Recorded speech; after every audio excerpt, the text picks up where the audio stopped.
नमस्कार दोस्तों, हमने थोड़े से समास बचे हुए थे, थोड़े से बचे थे, 3 तो हो गए थे, नॉर्मल से बचे थे। अगला समास देखो कौन सा है, बहुब्री। देखो तत्पुरुष है, बहुब्री और अव्ययी बचे हैं, ये इतने ही बचे हैं।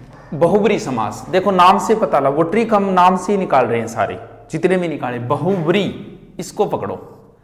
बहुब्री नहीं होता, वैसे व्री होता है, इस व्री को पकड़ो। बहुव्री, बहु का अर्थ ज्यादा होता है। व्री, व्री का अर्थ आप लगाना ब्रीही, ब्रीही यानी बाहरी। बहु ब्रीही, ब्रीही का अर्थ होता है बाहरी, यानी जिस समास में उस शब्द को छोड़ के कोई दूसरा बाहरी अर्थ निकले वहां होता है बहुब्री समास, बहुव्रीही समास। यानी जैसे पीछे वाले में एक बच्चे ने पूछा था, सर मोटा और ताजा में कौन सा कोई और समास बताया था। मोटा और ताजा, वो हाँ कर्मधारय बताया, वो डिपेंड करता है विग्रह पे, क्योंकि समास हमेशा विग्रह पे डिपेंड करता है। जैसे मोटा और ताजा, मोटा और ताजा कर दो तो द्वंद्व हो जाएगा। जो मोटा है दो, जो ताजा है वो विशेषता हो गई। जैसे किसी ने कहा सर त्रिनेत्र में बहुव्रीही समास है, बिल्कुल है। आप किसी भी समास को बहुव्रीही के अंदर ला सकते हो, किसी भी समास को जो आपको जचे उसकी, बस उसका अर्थ बदलना होगा। तो सर मान लो त्रिनेत्र के अंदर वो सीधा पूछ ले कि त्रिनेत्र में कौन सा समास है, वो ऑप्शन द्विगु भी दे दे, बहुव्रीही भी दे दे। ऐसी सिचुएशन हो तो हमेशा ही बहुव्रीही को प्राथमिकता दी जाती है। अब जैसे विग्रह कैसे करना है, यानी आप इस तरीके से विग्रह करो कि आप किसी बाहरी अर्थ पे चले जाओ, यानी उस शब्द को छोड़ के आप किसी तीसरी जगह चले जाओ, बाहरी जगह चले जाओ, वही बहुव्रीही है। जैसे त्रिनेत्र, त्रिनेत्र का आप उसके अंदर विग्रह करो तो ऐसे होगा, 3 नेत्रों का समूह है, क्योंकि उसमें आपको शब्द लगाना होगा समूह है, यहां कुछ नहीं है। आप इस तरीके से इसको विग्रह करो कि आप ऑटोमेटिक तीसरे शब्द पे चले जाओ, बाहरी शब्द पे चले जाओ। जैसे त्रिनेत्र, 3 नेत्र है जिसके वह, आगे लिख दो शिव, यानी आप शिव के ऊपर चले गए, तीसरी जगह चले गए, यानी किसी बाहरी अर्थ पे। 10 मुख, 10 मुख का समूह है, यहां तो द्विगु होगा, क्योंकि आप तीसरी जगह नहीं गए, बाहरी जगह पे नहीं गए। 10 मुख है जिसके वह रावण। पीतांबर, पीले हैं अंबर जिसके वह लिख के आगे आपको जाना होगा कृष्ण के ऊपर, यानी तीसरी जगह, तब समास होगा बहुव्रीही। मुरलीधर, मुरली को धारण करने वाला है जो वह कृष्ण। चक, ये मान लो देवताओं के सारे प्रायवाची बहुव्रीही समास में आएंगे। प्रायवाची शब्द अलग से बताने की कोशिश करूंगा मैं, समझाने की, प्रायवाची कोई ज्यादा टफ भी नहीं है। चक्रधर, चक्र को धारण कर रखा है जिसने वह करके आपको आगे लिखना होगा कृष्ण या विष्णु, जो भी। गोपियों का नाथ है जो गोपीनाथ, वह कृष्ण। मधुसूदन, मधु नामक व्यक्ति का सूदन करने वाला है, मारने वाला, कौन हो गया, कृष्ण। चतुर्भुज, 4 भुजाएं हैं जिसके, विष्णु। चक्रपाणी, चक्र है पानी में, जिसे पानी बोलते हैं हाथ को, वो हो गया कृष्ण, कृष्ण कर दो, चाहे विष्णु के भी है। रमेश, रमा का ईश है जो, चतुर्भुज 4 भुजाएं ब्रह्मा की, अच्छा रमेश 4 भुजाएं ब्रह्मा की, एक अच्छा 4 मुख है ब्रह्मा के, तो 4 भुजाएं उनके।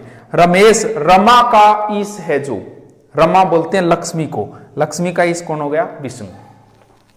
गंगाधर, गंगा को धारण कर रखा है जिसने, कौन हो गया, शिव।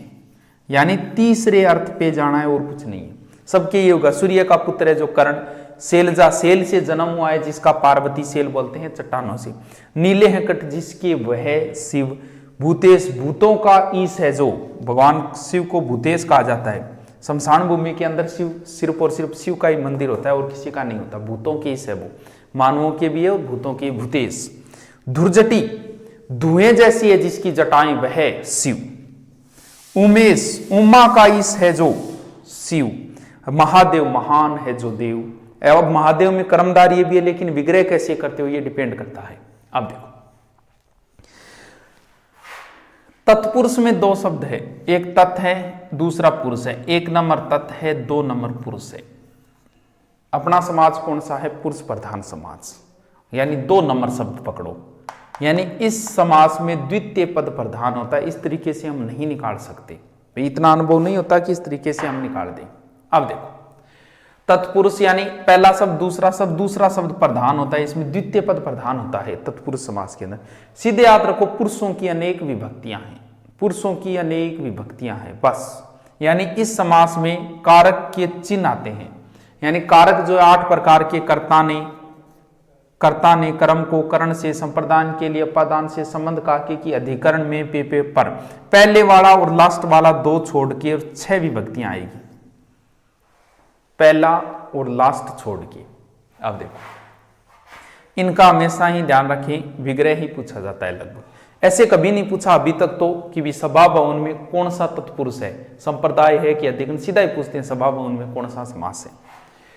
मन और मन को हरने वाला, यानी यहां को चिन्ह लगेगा, कर्म को, गगन चूमी गगन को चूमने वाला, वन को गमन, दिल तोड़ दिल को तोड़ने वाला, कन कटा कान को कटा। अब कन कटा को आप यहां ले आओ सही किसी बाहरी अर्थ में ले जाके।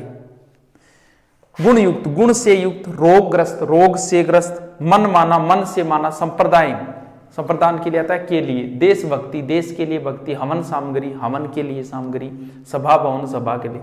ध्यान रहे अपादान, अपादान हमेशा अलग होने के लिए आता है, आप ऐसे पढ़ो हमेशा ही, क्योंकि से ही इसमें आता है, से ही इसमें आता है। अपादान से अलग होना, हमेशा ऐसे पढ़ना चाहिए, अपादान से अलग होना, कर्ता ने कर्म को करण से और अपादान से अलग होना। फिक्स पर्सन है इसके, हमेशा पूछे जाते हैं कारक में। पेड़ से पत्ता गिरता है, कौन सा कारक है? पेड़ से पत्ता अलग हो गया, अलग होने के अर्थ में ये अपादान होता है। हिमालय से गंगा निकलती है, वहां से अलग हो गई। अब जैसे देश निकाला, देश से निकाला, यानी देश के हो गए अलग हो गए। ऋण मुक्त, ऋण से अलग हो गया, ऋण से मुक्त। गुण रहित, गुण से अलग हो गया, गुण से रहित। वीर विहीन, वीर से विहीन। यानी अब देखो संबंध, संबंध का अर्थ होता है का के की, संबंध के लिए आता है। जैसे विद्यालय, विद्या के लिए आल्य। राष्ट्रपिता, राष्ट्र का पिता, अच्छा विद्यालय, विद्या का आल्य, विद्या का आल्य। अधिकरण में पेपर, यानी श्रेष्ठता के लिए। कविवर, कवियों में वर, वर का अर्थ होता है श्रेष्ठ। आप बीती, आप पर बीती। रणवीर, रण में वीर। जलमग्न, जल में मग्न। अब देखते हैं, आपको थोड़ी सी 2 चीज देता हूं, आप बता देना कौन सा कारक है इसमें, शुद्ध कौन सा है ये बता दीजिए, आप कमेंट करके बता दीजिए। जैसे ए लिखा है मैंने, राम को लड़की हुई है।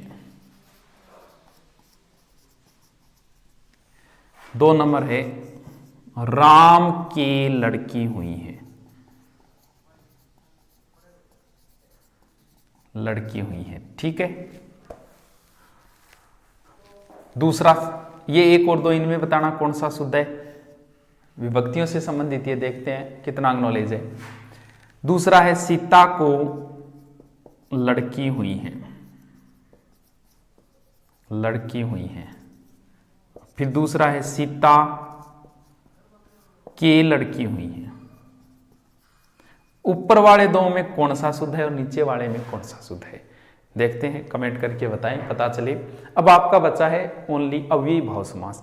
अव्यय से पहले उपसर्ग और अव्यय दोनों साथ में बताए। देखो मैं ट्रिकली बता रहा हूं, वैसे नहीं है, कभी नॉर्मल आपके समझ में आ जाए, नॉर्मल समास के कर दो, डिटेल से नहीं बता रहा, अभी नॉर्मल है इतने से, बाकी आप उदाहरण तो किताबों में है ही।